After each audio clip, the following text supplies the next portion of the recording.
Hello नमस्कार दोस्तों, मैं हूँ करिश्मा चौहान और आप देख रहे हैं वायरल टीवी। आज हमारे साथ है आरती खक्कर। हेलो मैम, स्वागत करते हैं वायरल टीवी में। Thank you so much. कैसे हो आप? मैं बहुत ठीक हूँ, आप कैसे हो? मैं भी बहुत अच्छी हूँ। तो मैम एक क्वेश्चन रहेगा कि आप टैरो कार्ड रीडर हो, है ना? आप हीलिंग भी करते हो। जी। तो फिर ये करियर बहुत कम लोग चूज़ करते हैं, नहीं तो आज कम नहीं बोलूँगी, मतलब अभी के टाइम पे तो बहुत क्रेज़ है इस चीज़ का। हुँ। तो आपका इंटरेस्ट इस तरफ कैसे बढ़ा?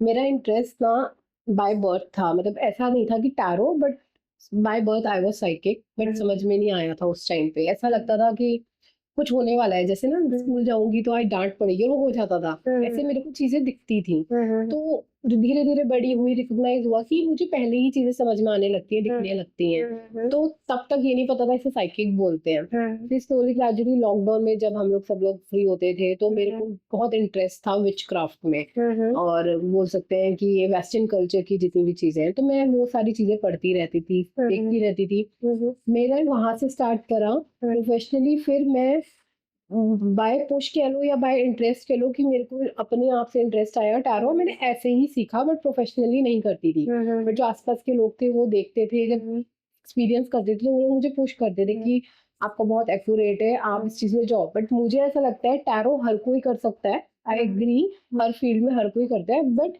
मुझे ऐसा लगता है कि मेरा कुछ अलग लेवल ऑफ ब्लेसिंग है या कनेक्शन है। उसके पीछे भी एक मैंने शायद आपको रीज़न बताया है अभी नहीं, कि when I do the candle spells, जब मैं स्पेल्स करती हूँ, जब मैं कैंडल्स पे अपनी एनर्जीज़ डालती हूँ, तो जो उसका वैक्स है, वो पूरा डिसअपियर हो जाता है। मतलब कैंडल जलेगा, वैक्स मेल्ट नहीं होगा और पूरा कैंडल का जो वैक्स है वो गायब हो जाता है। This is what energies I have. That is the reason कि टैरो एक अलग चीज़ है, लेकिन उसमें अपना एक साइकिक पार्ट डालना इस एक अलग चीज़ है। So I take help of so many things. मैं टैरो कर रही हूँ, पर उसमें मेरी बहुत सारी चीज़ें ऐड ऑन है। ओके। तो सबसे पहले किसका आपने मतलब प्रेडिक्शन किया था और वो सच भी निकला हो, वो पहला एक्सपीरियंस कैसा रहा था आपका? अ, ऐसे तो बहुत सारों का किया, लेकिन जो जिस लेडी ने या जिस पर्सन ने मेरे को बहुत पुश किया कि आपका बहुत एक्यूरेट है, वो लेडी इंडियन क्रिकेट टीम की डॉक्टर है। हुँ, हुँ। उन्होंने मेरे को बहुत बोला कि आपका बहुत एक्यूरेट है, आपको पता नहीं है, आप प्रोफेशनली कर नहीं रहे, आप प्रोफेशनली करो। हुँ, उनके पुश के बाद मैंने इस चीज़ को प्रोफेशनली करना शुरू करा। Wow great. तो 15,000 से ज़्यादा, मैं अगर सही हूँ, 15,000 से ज़्यादा आपने किया है, राइट? राइट। प्रेडिक्शन किया है और हीलिंग की है। हुँ। तो उनके साथ एक्सपीरियंस आपका कैसा रहा और सबसे बेस्ट किसका लगा? कोई ऐसा क्लाइंट आपका जो उनका एक्सपीरियंस बहुत अच्छा रहा हो और उन्होंने आपको बताया हो कि ये चीज़ मेरे साथ हुई जो आपने बोला, तो अगर वो शेयर करना चाहें? ऐसे बहुत सारे हैं, बहुत सारे तो मेरे कनाडा के क्लाइंट्स हैं। हुँ, अभी एक क्लाइंट है मेरी, अ, वो जयपुर की है, हुँ, अभी हुँ, वहाँ पे रहती है, पर असम की बिलॉन्ग करती है। वो मेरे से 2023 से कनेक्टेड है, बहुत हुँ, सारे 2023 से भी कनेक्टेड है। हुँ, लेकिन हुँ, प्रोफ़ेशनली मैं कर रही थी, लेकिन ग्रोथ मैंने एकदम से हुँ, 2023 में बाहर आई निकल के। हुँ, हुँ, तो उस टाइम से आज तक उसकी जितने भी प्रेडिक्शन किए हैं मैंने, सब एक्यूरेट हुए हैं। हुँ, और आज की डेट में हर छोटे से छोटा काम वो मुझसे पूछ के करती है। ऐसे बहुत सारे क्लाइंट हैं। एक क्लाइंट है जो अच्छी एज के हैं, उनका प्रेडिक्शन किया था मैंने कि वो ऑफिस के थ्रू इंटरनेशनली जाएँगे, तो उनके प्रेडिक्शन भी एक्यूरेट हुए थे। हुँ। मल्टीपल है, मतलब there are so many. Okay. हुँ। तो मैम अगर जो कोई इस लाइन में आना चाहता हो, तो उनके उनको क्या करना पड़ेगा? मतलब इसका कोई कोर्स होता है या किस तरीके से चीज़ें होती हैं? डेफ़िनेटली इसका कोर्स होता है, हुँ, बट ये एक ऐसी चीज़ है कि सीख तो सब लेते हैं, मीनिंग सीख लिया, हुँ, बट उसके बीच में ऊपर इंट्यूशन पे काम करना, हुँ, हुँ, उसकी स्टोरीज़ बिल्ड करना हर कोई नहीं कर हुँ, पाता। हुँ, तो इसके लिए पहले तो आपको अपना डेट ऑफ बर्थ देखना चाहिए कि आप उसके लिए बने हो कि नहीं बने हो। हुँ, और अगर आप उसके लिए बने हो, तो आपको पहले हीलिंग में जाना चाहिए, अपने आप को, अपनी इंट्यूशन पावर को स्ट्रॉन्ग करना चाहिए। अगर आपका इंट्यूशन पावर स्ट्रॉन्ग नहीं है, तो आप हीलिंग नहीं कर सकते, या आप ये रीडिंग्स एक्यूरेट आ ही नहीं सकते, और परमानेंटली रीडिंग मतलब परमानेंटली नहीं आएँगी। और क्या होगा, कभी रीडिंग्स एक्यूरेट आएँगी, कभी नहीं आएँगी। बेसिकली आपके इमोशनल बैलेंस होना या आपके 7 चक्रास एक्टिव होना हुँ, बहुत इम्पोर्टेंट है इस काम के। हुँ।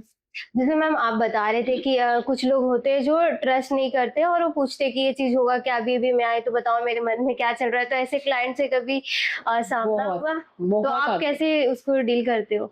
वो बोलते हैं पहले आप हमारे बारे में कुछ बताओ, फिर मैं कहती हूँ ठीक है, फिर मैं कार्ड्स निकालती हूँ, मैं उनको जो भी बताती हूँ, वो उन्हें रेज़ोनेट फ़ील होता है। फिर तो अगर ऐसा इंसान जो आता है, फिर तो वो जल्दी मतलब जाता ही नहीं है, फिर तो वो परमानेंट टाइप ही कनेक्ट हो जाते हैं। तो मल्टीपल लोग आते हैं क्योंकि वो ऑलरेडी इतनी जगह उनकी भी गलती नहीं है, वो ऑलरेडी इतनी जगह करके आए हैं कि मतलब हमने करा लेकिन हमें समझ में नहीं आया। बट मेरे साथ क्या होता है कि वो पहले चेक कराते हैं, उन्हें कनेक्टेड फील होता है, फिर वो वही समझ में आ जाती है लोगों को। जब इंसान जब तक कनेक्टेड फील नहीं करेगा, और जरूरी नहीं है कि हर इंसान कनेक्टेड फील करे, कई बार सामने वाले के चक्रस ब्लॉक है, कई बार सामने वाला मल्टीपल जगह अगर रीडिंग लेकर आया है, ये मैंने पहले भी कई बार कई पॉडकास्ट में बोला है, तो आपकी रीडिंग एक्यूरेट नहीं आ सकती। टैरो का एक रूल है कि 21 डेज से पहले आप रीडिंग नहीं ले सकते। अगर आप 21 डेज के अंदर मल्टीपल रीडिंग्स अलग अलग जगह जाके लोगे, तो आपकी एनर्जीज किसी भी टैरो कार्ड रीडर से कनेक्ट नहीं होंगे, और जो रीडिंग आएगी वो एक्यूरेट नहीं होगी, और फिर आप बोलोगे कि ये टैरो सही नहीं है। तो you are not following tarot rules. Tarot एक कार्ड एक ही है, कनेक्ट करने वाला यूनिवर्स है, कनेक्ट करने वाली एक ही एनर्जी बैठी है ऊपर, जिनसे हम सब टैरो रीडर्स कनेक्ट करते हैं।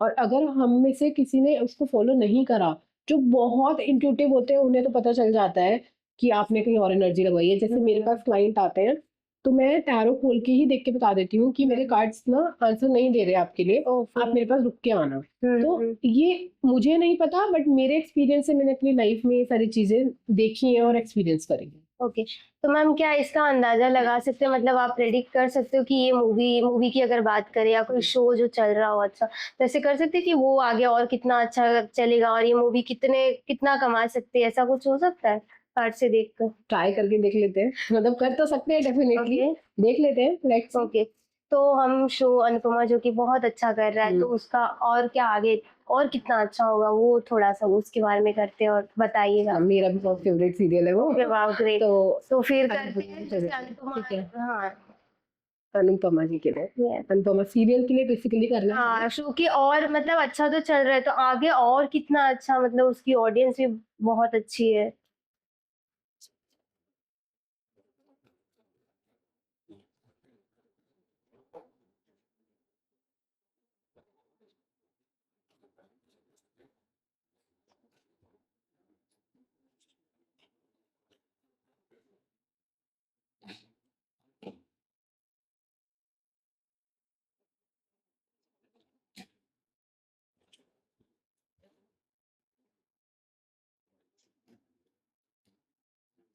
अभी जैसे अनुपमा सीरियल में बीच बीच में भी ब्रेक लिया था, बीच बीच में गैप आया था ना कि लोगों ने देखना कम कर दिया था, टीआरपी में फर्क आया, वो भी आगे आएगा।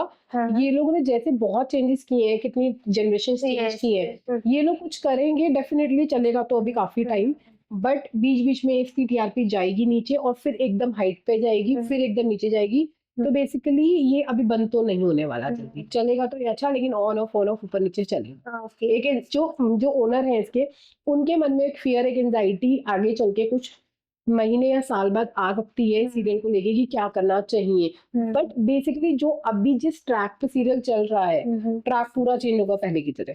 हाँ, तो और इसमें रूपाली गांगुली भी है, तो उनके बारे में क्या कहना चाहोगे? स्पेसिफिकली उनके लिए हाँ उनके लिए क्या देख कहना लेते हैं एक चाहोगे? हाँ। सेकंड।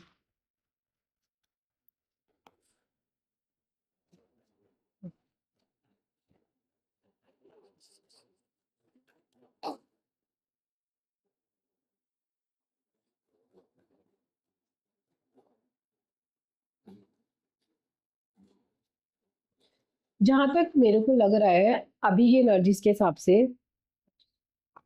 अभी उनके मन में कुछ तो फियर चल रहा है, कोई तो चीज उनको बॉदर कर रही है उनकी लाइफ में, either because of personal life की करियर, पर्सनल लाइफ ज्यादा लग रहा है मुझे, कुछ उनको बॉदर कर रहा है, ठीक है, और कोई चीज को लेके अंदर ही अंदर वो परेशान चल रही हैं। लेकिन ये पर्सनल चीजें हैं ऑब्वियसली, तो हर इंसान डिस्क्लोज नहीं करता पब्लिकली।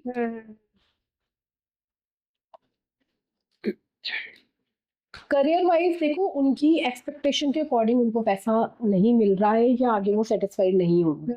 मतलब जिस हिसाब से उनको लगता है उनका फेम मिला है, उनको नाम मिला है, वो मेहनत कर रही हैं, वो उससे सेटिस्फाइड नहीं है। उनका जो अमाउंट उनको मिलना चाहिए उस हिसाब से वो बहुत पॉजिटिव नहीं है, स्टक फील कर रही हैं, और आगे चल के भी वो इस चीज को लेके हो सकता है कि कंट्रोवर्सी में आए या सामने आए इस चीज को लेके। बट वो एक बहुत हम्बल और बहुत अच्छी इंसान है, बहुत प्रैक्टिकल है, मतलब वो इमोशन से ज्यादा प्रैक्टिकली चीजों को देखती है।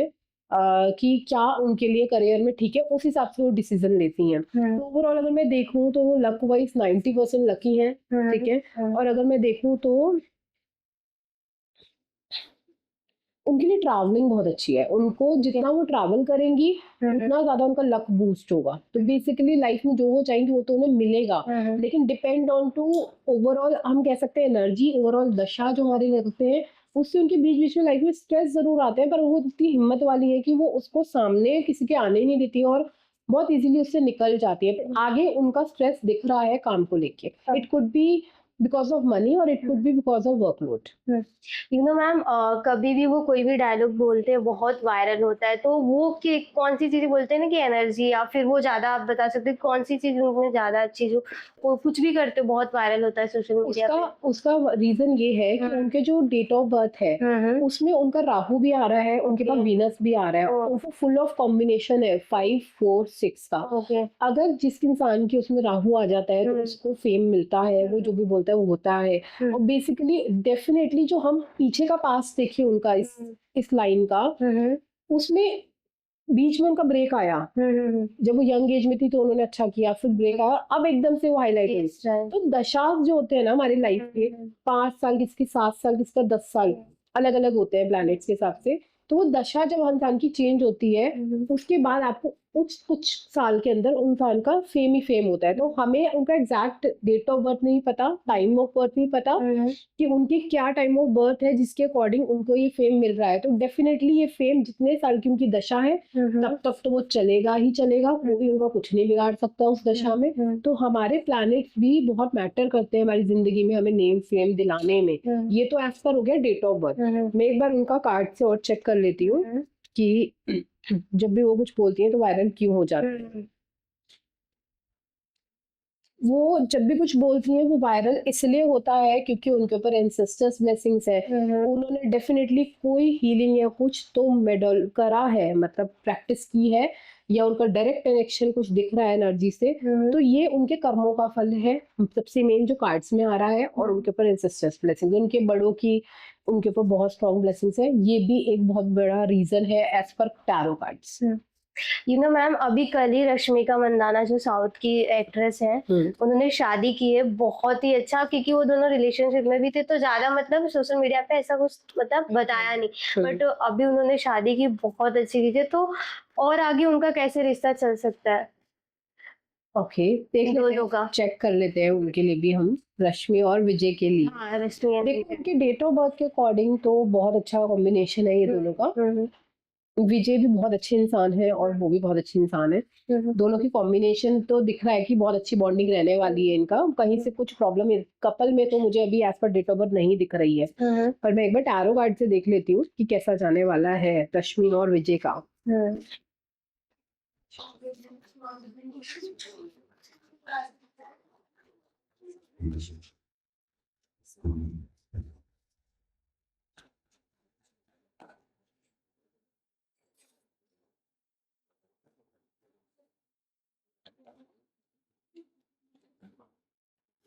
Because of career, because of इनकी लाइफ में ग्रोथ, अब ये फोकस करेंगे अपने करियर पे दोनों। टाइम था इन्होंने कर लिया और अभी चल भी शायद इनके बीच में ये रहा है, उसकी वजह से जब ये एक दूसरे को टाइम नहीं दे पाएंगे, ऐसा दिख रहा है आगे चल के, उसकी वजह से ये थोड़ा सा अपसेट फील करेगा। करियर में बहुत फोकस रहने वाला है दोनों का, क्योंकि अब दोनों बेसिकली अपनी लाइफ बनाने पे फोकस करेंगे। ये नहीं कि एक दूसरे के खिलाफ, दोनों साथ मिलकर अपने करियर को, अपने आप को सेटल करने की कोशिश करेंगे। उसकी वजह से आगे चल के इनके बीच में थोड़ा सा इमोशनली डिसअपॉइंटमेंट दिख रहा है मेरे को कि ये लोग टाइम नहीं दे पाएंगे एक दूसरे को ज्यादा इन कमिंग टाइम।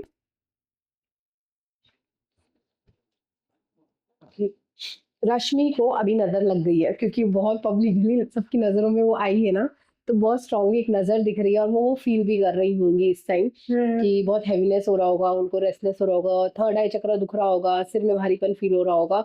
वो इस बहुत टाइम खूबसूरत भी लग बहुत रही है। अंदर से परेशान है, नजर लगी है और डेफिनेटली वो इन चीजों को मानती है। तो हाँ। नजर वजर भी वो उतारवा रही होंगी और उनको उतरवानी भी चाहिए। तो इस टाइम उनकी एनर्जीज बहुत लो दिख रही है मेरे को, ऑरा बहुत वीक दिख रहा है अपने हस्बैंड के साथ। और विजय बहुत खुश है अपनी इस शादी से अपनी वाइफ के साथ। वो उसको एक ऐसी इंसान समझते हैं कि परफेक्ट, मतलब एक ऐसी बहुत समझदार इंसान जो अपनी लाइफ में सब कुछ हैंडल कर सकती है, अपने उनके परिवार को संभाल सकती है, वो उस पे पूरा ट्रस्ट करते हैं, वो बहुत खुश है।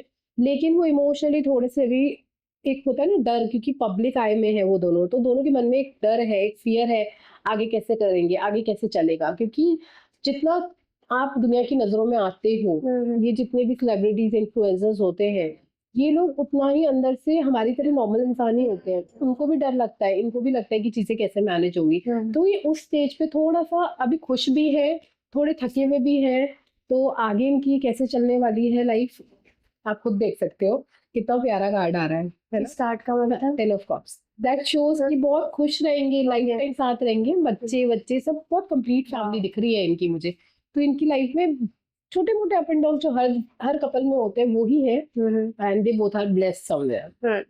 ओके मैम, जैसे कि नाउअडे तो ऐसा चल रहा है कि सबको एक ना रिलेशनशिप की बात करें अगर, तो सब सैड, दुखी, सब ये सारी चीजें हो रही है। तो ऐसा होता है क्या कि हम टैरो कार्ड से हम जान सकते हैं कि इनका रिश्ता, आप देख सकते हो कि इन दोनों का रिश्ता अच्छा चलेगा या नहीं चलेगा, ऐसा कुछ आप बता सकते हो? रश्मि और मतलब विजय का नहीं, मतलब इनका तो हो गया, अगर कोई नॉर्मल इंसान हो तो आप ज्यादा क्लाइंट ऐसी चीज के हैं, करियर के तो है ही, मेरे पास हेल्थ के भी बहुत आए हैं, लेकिन मेरे पास ज्यादा जो है वो सारे लव लाइफ से रिलेटेड ही है। और क्योंकि लव लाइफ में होता है क्या, बेचैनी हो जाती है, एंजाइटी हो जाती है, तो दे कम रिपीटेडली कि उसकी एनर्जीज क्या है। तो हम लोग और उनको ट्रस्ट क्यों होता है, ट्रस्ट का रीजन क्या है, मैं सबको ये बताना चाहूंगी, अवेयरनेस देना चाहूंगी टैरो की। जब किसी के पास जा रहे हो तो आप उनसे अपना पास्ट भी पूछो, so that you can feel resonated कि वो पास्ट में आपके साथ हुआ था कि नहीं हुआ था। उससे आपको ये पता चलेगा कि हाँ भाई, ये बंदे की एनर्जी मेरे से कनेक्ट हो रही है। अभी रिसेंटली क्या हुआ था, लाइक मैं अभी थोड़ा सा अनवेल फील कर रही थी, बीच में मेरे बच्चे की तबीयत खराब थी। मेरी परमानेंट क्लाइंट है कनाडा की, तो मैंने उनसे बोला मेरी हिम्मत नहीं हो रही अभी रीडिंग करने की, और जब तक मैं नॉर्मल फील नहीं करती मैं नहीं लेती cards, because it's about energy. वो जिद कर रही थी, तो बोली दीदी ऐसा कर लेते हैं, आप मेरी एनर्जीज निकालो अभी, तो मुझे पता चल जाएगा कि कार्ड कनेक्ट हो रहे हैं नहीं हो रहे। सो हमने कार्ड्स को, मेरे परमानेंट क्लाइंट को भी पता है कि अगर कहीं ऐसा हमें डाउट आता है तो हम पहले उसी की एनर्जी निकाल के देखते हैं, फिर वो कहती है हाँ कनेक्टेड फील हो रहा है, इसका मतलब कार्ड सही आ रहे हैं, अब आप बता दो कि मेरे पर्सन की फीलिंग्स क्या है। तो डेफिनेटली कार्ड से हम सामने वाले का दिल दिमाग रीड कर सकते हैं। मुझे औरों का नहीं पता, मेरा तरीका टैरो का ये है, मैं फीलिंग्स निकालती हूँ। फीलिंग्स इंसान की हर 10 मिनट में बदल जाती है, फीलिंग्स पे हम प्रेडिक्शन नहीं कर सकते। मैं थॉट्स और इंटेंशंस निकालती हूँ। थॉट्स इंसान का माइंड रीड करते हैं कि वो दिमाग में उसके क्या चल रहा है। इंटेंशन से हम इंसान का सबकॉन्शियस माइंड रीड करते हैं कि इंसान के सबकॉन्शियस माइंड में क्या चल रहा है। तो बेसिक मेजर डिसीजन जो हमारे टैरो का होता है वो सबकॉन्शियस माइंड से होता है, क्योंकि कई बार हमें भी नहीं पता होता या उस इंसान को भी नहीं पता होता कि वो सबकॉन्शियस माइंड में चाहता क्या है दूसरे इंसान से। उससे हमें पता चलता है कि ये रिश्ता टिकेगा भी कि नहीं टिकेगा। तो दिस इज द वे जो मैं यूज करती हूँ टैरो करने के लिए। जैसे मैम आपने बोला कि हेल्थ वाइज भी मैं करती हूँ, तो अगर कोई इंसान डिप्रेशन में हो तो उनको हीलिंग से क्या हम निकाल सकते हैं, उनको बता कर कि ऐसा आप करो, इसी सारी हाँ जी बिल्कुल, क्योंकि वो इंसान उस लेवल पे नहीं है कि हम उसको रेमेडीज दें और उसे समझाएं हीलिंग कैसे करनी है। तो उसमें हमें डेफिनेटली, मैं डिस्टेंस हीलिंग करती हूँ, कैंडल स्पेल से भी करती हूँ, लेकिन साइड बाय साइड हमें ग्राउंडिंग टेक्निक्स करानी पड़ती है उनको, और उनके आराम आता है और लोगों को फर्क पड़ा है। Okay, thank you so much ma'am हमारे साथ बात करने के लिए। टाइम कम है इस वजह से, बिकॉज और भी मीडिया। तो आपसे जाते जाते ये पूछना चाहूंगी कि इस लाइन में अगर कोई आना चाहता हो तो उनको क्या एडवाइस दोगे आप, क्योंकि सबको इंटरेस्ट है, मुझे कल क्या करना है सारी चीजों में, कि मैं अपना खुद भी देख लूं और दूसरों का, तो आप ज्यादा अच्छे से बता सकती है, तो क्या बताना चाहोगे? इस लाइन में मैंने जैसे पहले भी बोला था, सबसे पहले अपने आप को हील करो। जब तक आप अपने आप को हील नहीं करोगे या जब तक आप अपने 7 चक्रा एक्टिव नहीं करोगे, तब तक आप दूसरे की हेल्प नहीं कर सकते। मेरे पास ऐसे ऐसे क्लाइंट आते हैं, बहुत टैरो रीडर्स मेरे क्लाइंट हैं, और वो कहते हैं कि हमने टैरो इसलिए सीखा कि हम इतना पैसा वेस्ट कर चुके थे टैरो रीडिंग लेते लेते कि हम खुद से सीख लें, और उनकी लाइफ में कुछ ठीक नहीं चला, बट वो टैरो रीडिंग करके बैठ के और लोगों को ट्रीट कर रहे हैं। But the reason is that कि वो लोग वहीं अटके रह जाते हैं। उनको ये समझने की जरूरत है कि अपना टैरो अपने आप नहीं कर सकते, आप अपनी फैमिली का नहीं कर सकते, क्योंकि जहाँ आपके इमोशंस है वहां आप उसको कनेक्ट ही नहीं कर पाओगे। तो मुझे भी अगर कभी लेनी होती है टैरो रीडिंग, मैं भी किसी और के पास जाती हूँ, मैं अपने आप से अपनी फैमिली की टैरो रीडिंग नहीं कर पाती हूँ। जैसे मैम आपने बोला हील अपने आप को हील करना बहुत ज़रूरी है, तो मतलब आपको तो पता है, मुझे भी थोड़ा बहुत पता है, तो जो हमारी ऑडियंस देख रही है, उनको नहीं पता होगा, तो हीलिंग का मतलब क्या होता है, वो बता दो? हीलिंग क्या बहुत तरह की होती है। हुँ, एक हीलिंग होती है कि आपकी एंजेलिक हीलिंग होती है, एक आपकी रेकी हीलिंग होती है। आई डू रेकी हीलिंग, हुँ, ठीक है? तो मैं ज़्यादा रेकी में बिलीव करती हूँ और हुँ, कैंडल स्पेल्स में बिलीव करती हूँ, हुँ, जैसा मैंने आपको बताया मेरे हुँ, रिजल्ट। यस, ये रीज़न है लोग बहुत अट्रैक्टेड फील करते हैं मेरी तरफ। उनका ये कहना है हम मार्केट में जा रहे हैं, घर आ रहे हैं। वो कैंडल जला के हमें दिखा रहे हैं, हमें नहीं पता उसका क्या हो रहा है। हुँ, हुँ, बट एटलीस्ट मेरे पास आके उनकी आँखों के सामने जब वैक्स मेल्ट, मैं फ़ोटोज़ वीडियो शेयर करती हूँ, वैक्स गायब होता है तो उनको एक हुँ, तसल्ली होती है, हुँ, मैम के पास एनर्जीज़ हैं। हुँ, तो उन्हें सुकून मिलता है कि कुछ तो हो रहा है, क्योंकि मैम गलत तो करती नहीं है। हुँ, उन्हें पता है कि पॉज़िटिवली ही लूँगी मैं, कोई नेगेटिव स्पेल नहीं लेती। अभी मेरे पास एक मीडिया की लड़की आई थी, हुँ, उसने मेरे से बहुत ज़िद करी कि मेरे बॉयफ्रेंड की शादी किसी और से हो गई है, क्योंकि मैंने लास्ट मिनट पे क्विट कर दिया। हुँ, अब आप उसकी शादी के लिए देख के उसे करके मेरे पास वापस ले आओ। मैंने नहीं लिया उसका स्पेल। उसने मेरे बहुत रिक्वेस्ट करी, बहुत उसने हाथ-पैर जोड़े, बट मैं नहीं कर सकती, क्योंकि मैं अपने कर्म खराब नहीं करना चाहती। मैं चीज़ें जो ब्लेसिंग्स हैं, अगर उन्हें गलत तरीके से यूज़ करूँगी, तो कल को पे तो मुझे ही करना पड़ेगा फ्यूचर में। तो ये लोगों को समझाना बड़ा मुश्किल हो जाता है। अच्छा, तो दिस इज़ द थिंग, आप जेन्युइनली जब काम करते हो तो रिज़ल्ट 200% आते हैं, लेकिन डिपेंड कि सामने वाले की एनर्जीज़ कैसी है हमारे साथ। मैम जैसे कि आपने बहुत लोगों का प्रेडिक्शन किया है, हीलिंग भी आप करते हो राइट? तो जाते-जाते मेरा ये क्वेश्चन रहेगा कि आगे आपको हम कहाँ और देख सकते हैं, और क्या ऐसे सेलिब्रिटी का भी आप अप्रोच करते हो कि उनका करने के लिए कुछ ऐसी चीज़ें हमें देखने को मिल सकती है? देखो, सेलिब्रिटीज़ का तो बहुत प्राइवेसी कंसर्न्स होते हैं, टू बी वेरी ऑनेस्ट। जितने भी आज तक है मैं डिस्क्लोज़ नहीं कर सकती हूँ। Okay, okay. हाँ, लोगों ने देखा है मेरा पेज पे कि कनेक्शंस हैं। अभी कल भी मेरा एक इवेंट है जहाँ मैं जा रही हूँ। वाओ! होपफुली कल सामने चीज़ें अगर आ पाई तो पब्लिकली आएँगी मेरे पेज ओके, पे, ओके, हाँ। ठीक है?